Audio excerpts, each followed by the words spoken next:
Angin dari parang masih menyimpan bau darah dan bunga pudak.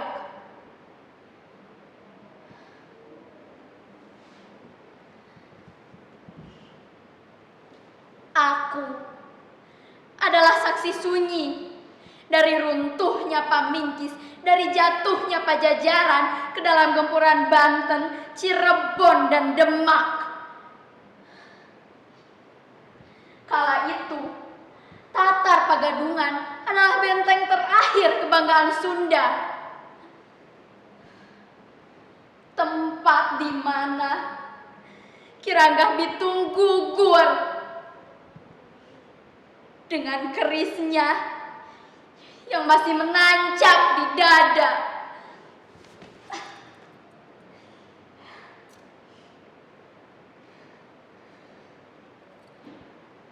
Kau lihat tubuhku yang renta ini?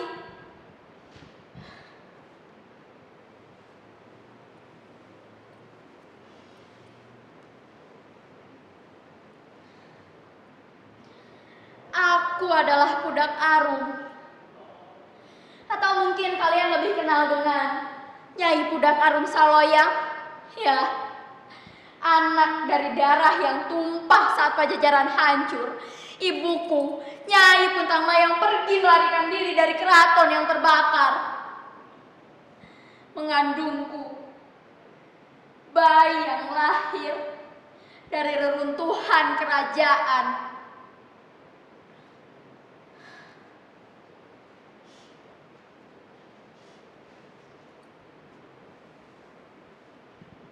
Untungnya, Tuhan memberiku Wangsa Suta, seorang anak lelaki dari hutan terbakar.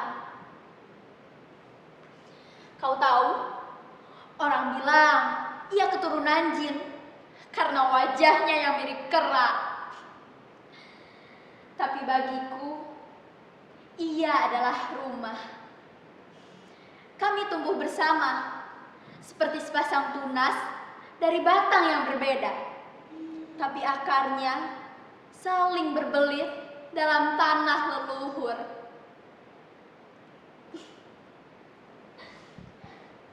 Kami saling jatuh hati. Ia bilang, cinta kami tak butuh restu dunia, karena langit dan tanah sudah cukup untuk menjadi saksi. Aku setia menunggu Wangsa Suta kembali.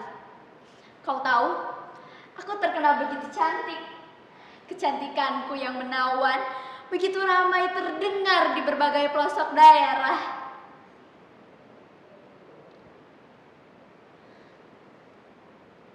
Mengundang para bangsawan untuk menikahiku. Satu persatu datang kepadaku, tapi mereka menyebutku angkara. Perempuan-perempuan sial, pembawa maut. Kau tahu, setiap laki-laki yang datang padanya mati satu persatu. Iya, dari Sukamukti sampai pada Benghar, dari Ki Purun Sastra sampai Haji Ijamaan, semua berakhir tragis. Punya ilmu hitam kali ya dia? Tidak. Bukan aku menyihir mereka, aku tak pernah memiliki ilmu hitam. Aku sendiri pun tak tahu mengapa itu bisa terjadi.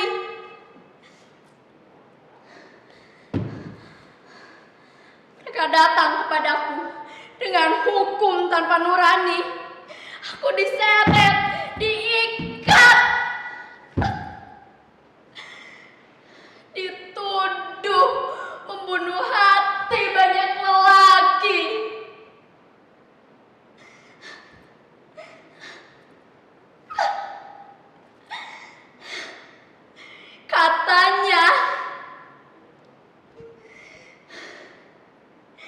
Katanya tubuhku harus dihukum.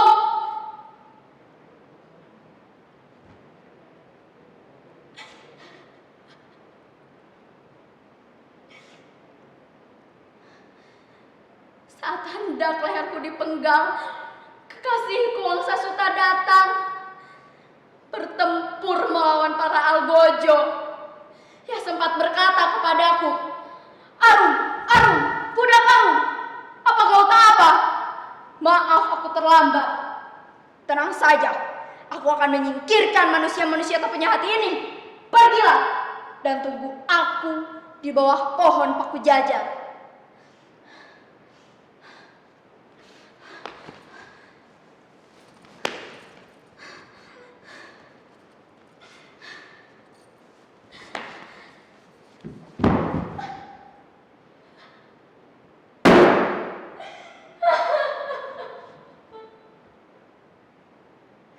Aku tak pernah sampai ke sana.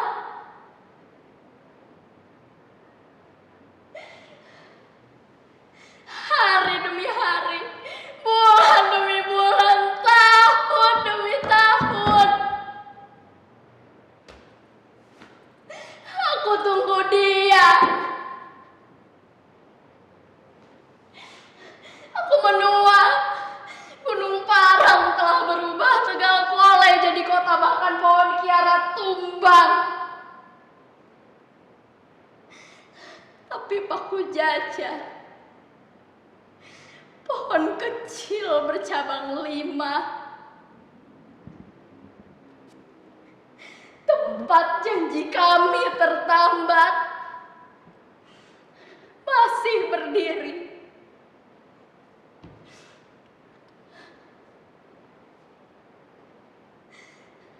Kau tahu, aku masih di sini, di balik kabut, di sela-sela suara angin, di jantung perempuan yang tahu rasanya dicintai,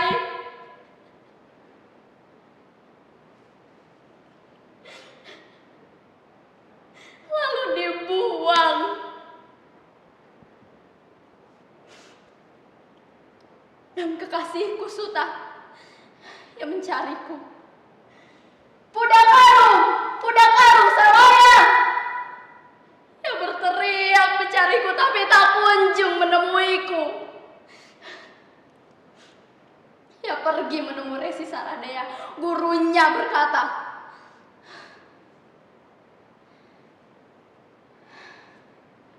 "Tenang Wangsa, waktu kalian belum tiba.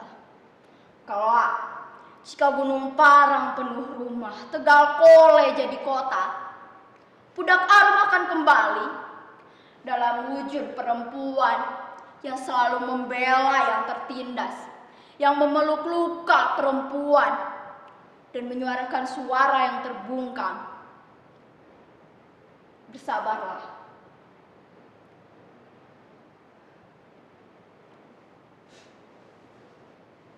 Kau tahu,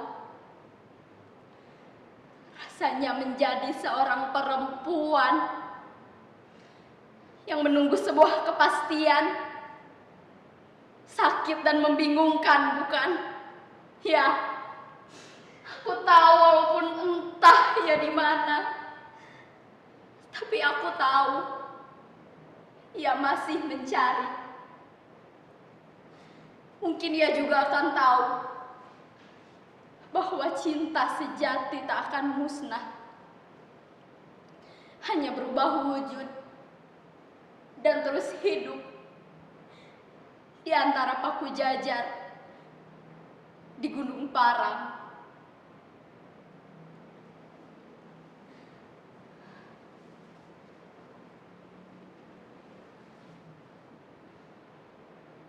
Dan bila kau melihat bunga pudak mekar di antara akar paku jajar, itulah aku menunggu menjadi bagian dari tanah, dari janji,